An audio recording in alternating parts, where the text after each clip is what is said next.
Konkan railway मार्गावरील Kudal railway स्थानकात drainage line overflow झाल्याने येथे येणाऱ्या प्रवाशांना दुर्गंधीचा सामना करावा लागतोय। याबाबत अनेकदा रेल्वे प्रशासनाने स्थानिक नागरिकांनी तक्रारी देऊनही याची दखल घेतली जात नसल्याचं दिसून येते। कुडाळ रेल्वे स्थानकाच्या सुशोभीकरणासाठी कोट्यावधी रुपये खर्च करण्यात आलेत, मात्र येथील प्रवाशांना देण्यात येणाऱ्या सुविधांचा बोजबारा निघाल्याचं दिसून येते। सुरुवातीला आधी मी तुम्हाला सांगू इच्छिते की सार्वजनिक बांधकाम विभागाने कोट्यावधी रुपये खर्च करून या ठिकाणी कुडाळ रेल्वे स्थानकाचं जे सुशोभीकरण केलेलं आहे, त्यानंतरचा जो मेंटेनन्सची जी प्रोसेस आहे ती रेल्वे प्रशासनाने करायची आहे। आता या ठिकाणी हा जो ड्रेनेजचा प्रश्न आलेला आहे, तर गेले कित्येक दिवस, महिना म्हटलात तरी चालेल, कित्येक महिन्या या ठिकाणी जी रेल्वे प्रशासनाची जी कॅन्टीन आहेत त्यांचं जे सगळं ड्रेनेजचं पाणी आहे ते पूर्णपणे जे आता सुशोभीकरण केलेलं आहे, आपण त्या फोटोमध्ये आता दाखवालच, तर त्या ठिकाणी सगळं ते पाणी येतंय आणि प्रवासी तिथे बसतात।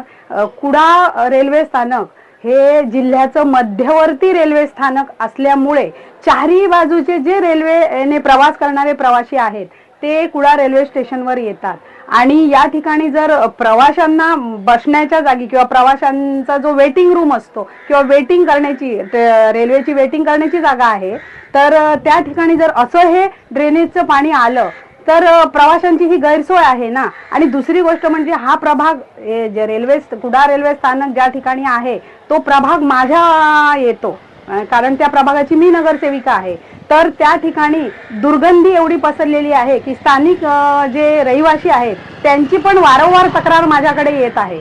मग आता तुम्ही बघितलंच असेल की काय परिस्थिती आहे। त्या रेल्वे प्रशासनाला वारंवार तक्रारी करून सुद्धा गेला 1 महिना अजूनही त्यावर काही कार्यवाही झालेली नाही, अशी थातुरमातुर उत्तरं देतात ते। आता पण त्यांनी सांगितलंय की संध्याकाळपर्यंत ती सक्शन व्हॅन येणार आहे आणि ते साफ करून घेणार आहेत म्हणून, पण बघू कितपत येत आहेत। नाहीतर या पुढची कार्यवाही आम्हाला वरपर्यंत आता तक्रार करावी लागेल, हा आमच्याकडे पर्याय नाही।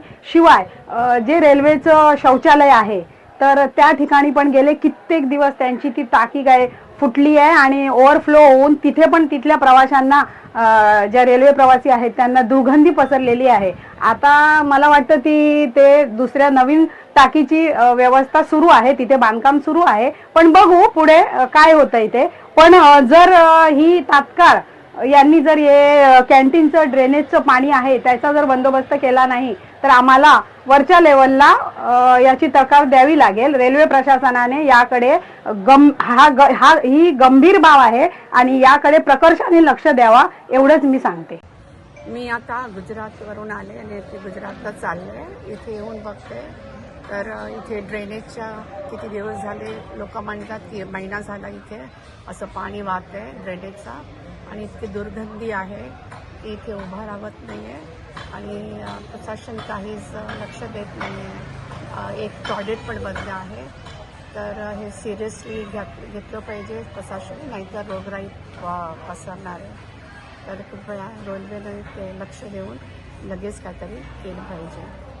आपलं नाव? माझं नाव हिना माणेरेकर, मी आता गुजरातला राहते।